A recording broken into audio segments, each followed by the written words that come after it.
What's up, folks? So we outside today, Sunday, trying to do a last push before it's time to go back to work. But got us some perlite. Got three 50-pound, not 50-pound, but 4 cubic foot bags of perlite.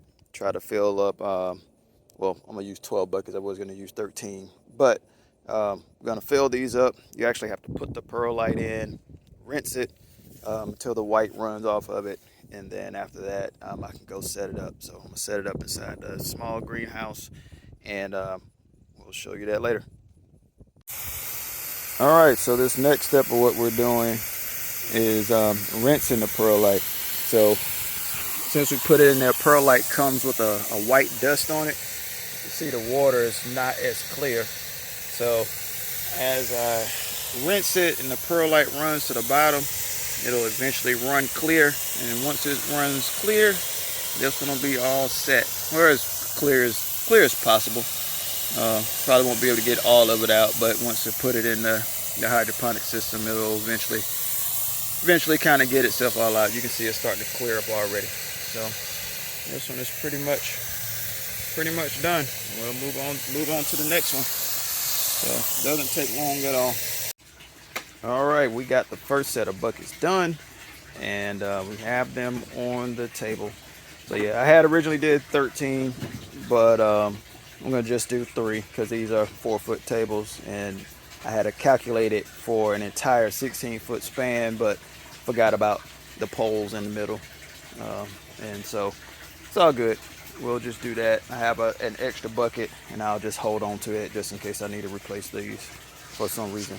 But the goal is we'll finish out the next few buckets. We're just rinsing the perlite now, and then we'll plumb all of these to the 1.5-inch pipe, and it'll go down here drain. So we'll continue to do that. All right, so you can see I just ran a test, and I have the pipe plumb with a slight fall from that end down to this end. So next thing I'm going to do is add some small 1/2-inch PVC pipe in each one of those spouts and connect it directly into the pipe. And then after that, we'll have the drainage part done for this side. So getting closer. Next thing to do is to finish tying this drainage here into this line over here, and then it'll all connect to one and go under there. So I'll have one return, at least for now. So all right, I'll keep you all posted. All right, we have the buckets plumbed up now. I had to make an adjustment on a drain pipe because it wasn't draining the way that it should have been draining. But now you can see I have my 1/2-inch pipe going into every single pipe now. And just wanted to call out a point of the ingenious of my wife. You see our straps right here look familiar.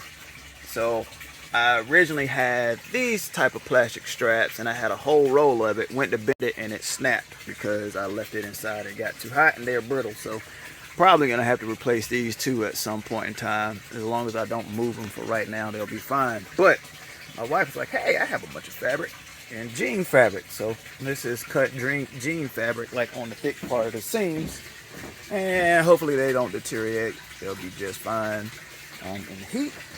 And this is what we got. We're using what we got and what we have to make things work. So next up is to tie in these two lines, this line with the running water line, so it can plumb and drain down into the reservoir. All right, folks, so we have our plumbing done for the drain.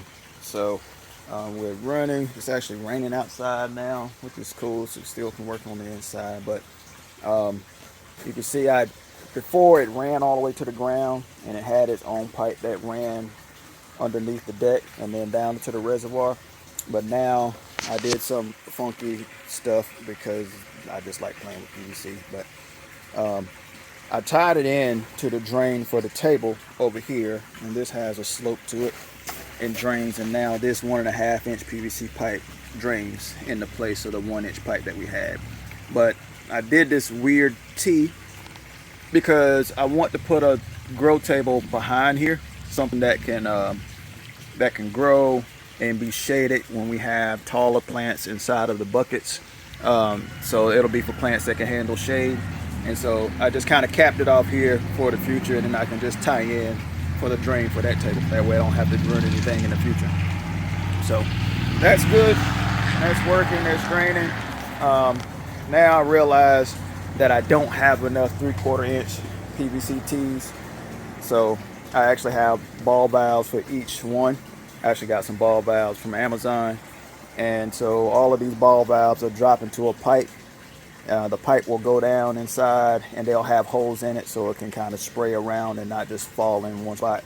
And also I want to have the drain to go below the pipe so that I don't have to deal with algae growing on the top. So I'll try to have the drains, the holes to start a few inches, a couple of inches below the top. But yeah, the pipe will sit across the buckets, but I'm gonna bring off of here. So I'll put a T here, and this T will be capped off, and this will be